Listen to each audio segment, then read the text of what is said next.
Praise the lord. ప్రభు అయిన యేసుక్రీస్తు నామమున ఈ కార్యక్రమమును వీక్షిస్తున్న మీ అందరికీ శుభములు తెలియజేస్తున్నాను.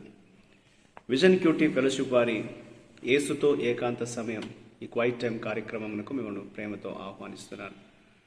దేవుని వాక్యాన్ని ప్రతిరోజు ధ్యానించినట్లుగా దేవుడు మనకు అనుగ్రహిస్తున్నటువంటి యొక్క అవకాశాన్ని బట్టి, సమయాన్ని బట్టి ప్రభుకు వందనాలు తెలియజేస్తున్నాను. మనం ఈ రోజు నుండి క్రొత్త గ్రంథాన్ని ధ్యానించబోతున్నాం.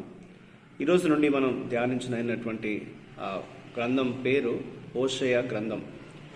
ఈ యొక్క పుస్తకాన్ని మనం ధ్యానం చేయడానికంటే ముందుగా ఈ గ్రంథం యొక్క పరిచయాన్ని మీకు అందివ్వాలని ఆశిస్తున్నాను. పెళ్లి అనేది ప్రేమ యొక్క సంతోషకరమైన వేడుక. ఇది ఇద్దరు ఒకటిగా మారడం, కలిసి జీవితాన్ని ప్రారంభించడం, నిబద్ధత యొక్క పవిత్ర రహస్యమైనటువంటి వివాహముగా మనం పరిగణించవచ్చు. ఈ వివాహం అనేది దేవునిచే నిర్ణయించబడింది.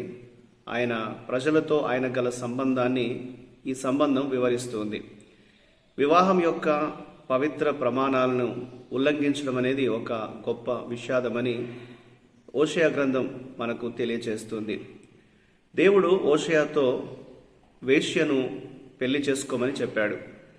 ఆమె అతనికి నమ్మక ద్రోహం చేస్తుందని ముందుగానే అతనికి వెల్లడించాడు. ఆమె పిల్లల్ని కన్నప్పటికీ ఆ సంతానంలో కొందరికి ఇతరులు తండ్రి కావచ్చు అనేది తెలియచేయబడింది. దేవునికి విధేయత చూపుతూ హోషేయ గోమెరును వివాహం చేసుకున్నాడు. ఆమెతో అతని సంబంధము, ఆమె వ్యభిచారము చేయడం, వారి పిల్లలు ఇశ్రాయేలుకు సజీవమైన ప్రవచనాత్మక ఉదాహరణగా నిలిచినట్లు ఈ పుస్తకం మనకు తెలియజేస్తుంది. హోషేయ పుస్తకము ఒక ప్రేమ కథ. వాస్తవమైనది, విషాదకరమైనది మరియు నిజమైనటువంటిది ఈ యొక్క గ్రంథంలో మనం చూస్తున్నాం. ఒక యువకుడు అతని భార్య యొక్క కథను ఇది మించి తన ప్రజల పట్ల దేవుని ప్రేమను మరియు ఆయన వధువు యొక్క ప్రతిస్పందనను ఈ పుస్తకం తెలియపరుస్తుంది. ఒక ఒడంబడిక జరిగింది. దేవుడు నమ్మదగిన వాడు, ఆయన ప్రేమ స్థిరమైనది, ఆయన నిబద్ధత ఎన్నడూ కూడా విచ్ఛిన్నము కాలేదు. అయితే ఇశ్రాయేలు గోమెరు వలె వ్యభిచారము మరియు నమ్మక ద్రోహం వలన దేవుని ప్రేమను తిరస్కరించినట్లుగా ఈ పుస్తకం మనకు తెలియజేస్తుంది. దేవుని నుండి వైదొలిగి అబద్ధ దేవుల వైపు మళ్ళినటువంటి స్థితిని మనం ఈ గ్రంథంలో చూస్తాం. ఆ పరిస్థితిలో దేవుడు తీర్పును గురించిన హెచ్చరిక ఇచ్చిన తర్వాత దేవుడు మరలా తన ప్రేమను తిరిగి పునరుద్ఘాటించాడు. తన సమాధానాన్ని ఈ యొక్క ఇశ్రాయేలు జనాంగానికి ఇవ్వాలని దేవుడు ఆశించినట్లుగా లేఖనాలు మనం చూస్తాం. ఆయన ప్రేమ, దయ దేవుని ప్రజల పట్ల పొంగిపొర్లినాయి. కానీ న్యాయం అందించబడుతుందని ఈ గ్రంథం తెలియజేస్తుంది. ఈ పుస్తకము హోషేయ వివాహము చేసుకునమనే దేవుని సూచనతో ప్రారంభమవుతుంది. హోషేయ మరియు గోమెరు వివాహం చేసుకున్న తర్వాత గోమెరునకు పిల్లలు పుట్టారు. ప్రతి ఒక్కరికి దైవిక సందేశాన్ని సూచించే పేర్లు హోషేయ పెట్టాడు. అప్పుడు ఊహించినట్లుగా గోమెరు తన కోరికలు కొనసాగించడానికి హోషేయను విడిచిపెట్టింది. కానీ హోషేయ అను పేరునకు రక్షణ అను అర్థం. ఆయన ఆమెను కనుగొని ఆమెను విమోచించి పూర్తిగా రాజీపడి ఆమెను తిరిగి ఇంటికి తీసుకొచ్చాడు. దేవుని ప్రేమ, తీర్పు, దయకు సంబంధించినటువంటి ఆ యొక్క చిత్రాలు వీరి సంబంధంలో ముడిపడి ఉన్నట్లు ఈ గ్రంథం తెలియజేస్తుంది. ఆ తదుపరి దేవుడు ఇశ్రాయేలు ప్రజలపై తనకున్నటువంటి వాదనను వినిపించాడు. వారి పాపాలు చివరికి వారికి నాశనానికి కారణమవుతాయి అనేది దేవుడు తెలియజేశాడు. ఇవన్నీ కూడా అతనికి కోపాన్ని రేకెత్తించాయి. ఫలితంగా శిక్ష విధించబడుతుందని దేవుని యొక్క వాక్యంలో హోషేయకు దేవుడు తెలియజేశాడు. కానీ ఇశ్రాయేలు యొక్క అనైతికత మధ్య కూడా దేవుడు ప్రేమ కలిగిన వాడుగా, దయ కలిగిన వాడుగా దేవుని ప్రజలకు ఒక నిరీక్షణను అందించాడు. తన ప్రజల పట్ల దేవునికి ఉన్నటువంటి అనంతమైనటువంటి ప్రేమను దేవుడు కనపరిచాడు. మరియు వారి యొక్క పశ్చాత్తాపం వారి మీదికి ఆశీర్వాదాన్ని తెస్తుందని హోషేయ గ్రంథం తెలియజేస్తుంది. ఈ గ్రంథంలో ఉన్నటువంటి 14 అధ్యాయాల్లో ఈ విధమైనటువంటి వివరణ మనం చూస్తూ ఉంటాం. ఈ పుస్తకము మన దేవుని యొక్క స్థిరమైన మరియు నిరంతర ప్రేమను మనకు తెలియజేస్తుంది. ఈ పుస్తకాన్ని మనం చదివేటప్పుడు ప్రవక్త ప్రభు యొక్క నిర్దేశానికి అనుగుణంగా తాను మనస్ఫూర్తిగా సమర్పించుకునే విషయాన్ని మనం గమనించాలి. ఆయన భార్య అతని ప్రజల నమ్మక ద్రోహం గురించి అతనితో పాటుగా మనం బాధను వ్యక్తపరచాలి. తీర్పు యొక్క స్పష్టమైన హెచ్చరికను వినాలి.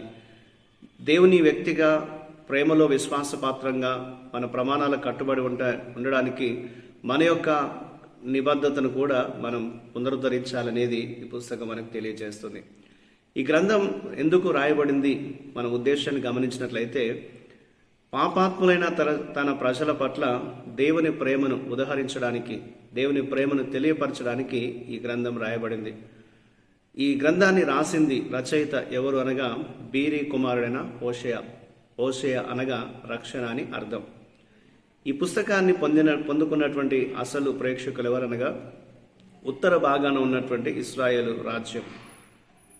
ఈ పుస్తకం యొక్క నేపథ్యం కూర్పు మనం చూసినట్లయితే, ఇశ్రాయేల్కు చెందినటువంటి 2వ యెరోబాము యొక్క పరిపాలన సుసంపన్నమైనది, కానీ నైతికంగా క్షీణిస్తున్నటువంటి పాలనగా ఆ పాలన కనిపిస్తుంది. అయితే ఆ పాలన ముగింపులో హోషేయ తన పరిచర్యను ప్రారంభించాడనేది ఈ పుస్తకంలో మనం చూస్తాం. ఉన్నత వర్గాలు తమకు తాము బాగానే ఉన్నారు, కానీ వారు పేదలను పీడించేవారుగా ఉన్నట్లుగా ఈ గ్రంథం తెలియజేస్తుంది.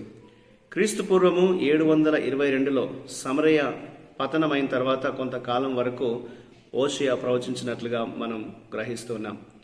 ఇందులో ఉన్నటువంటి ప్రత్యేకమైనటువంటి విషయాలు మనం గమనించినట్లయితే, హోషేయ రోజువారీ జీవితంలో అనేకమైన చిత్రాలను, అనేకమైన ఉదాహరణలు ఆయన ఉపయోగిస్తాడు.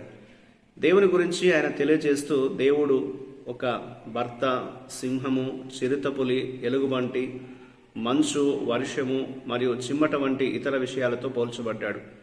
అలాగే ఇశ్రాయేల్ ప్రజలు ఏ విధంగా చిత్రీకరించబడ్డారనగా, ఒక భార్యగా, అనారోగ్యంతో ఉన్న వ్యక్తిగా, ద్రాక్ష ప్రారంభ పండుగ, ఒలివ చెట్టుగా, ప్రసవ సమయంలోని ఒక స్త్రీ వలె, పొయ్యి వలె, ఉదయపు పొగమంచు వలె, పొట్టు మరియు పొగ వంటి వాటితో ఇశ్రాయేలు ప్రజలు చిత్రీకరించబడినట్టు ఈ గ్రంథం తెలియజేస్తుంది.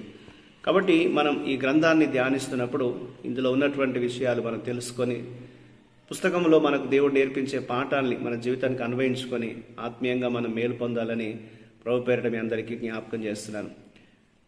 దేవుడు మన అనుదిన ధ్యానాల్లో ఆయన ప్రతిరోజు కూడా వాక్య ధ్యానం ద్వారా మనతో మాట్లాడి బలపరిచినట్లుగా ప్రభుతో మనం వ్యక్తిగతంగా సహవాసాన్ని చేస్తూ ఈ యొక్క పుస్తకాన్ని మనం ధ్యానిస్తాం.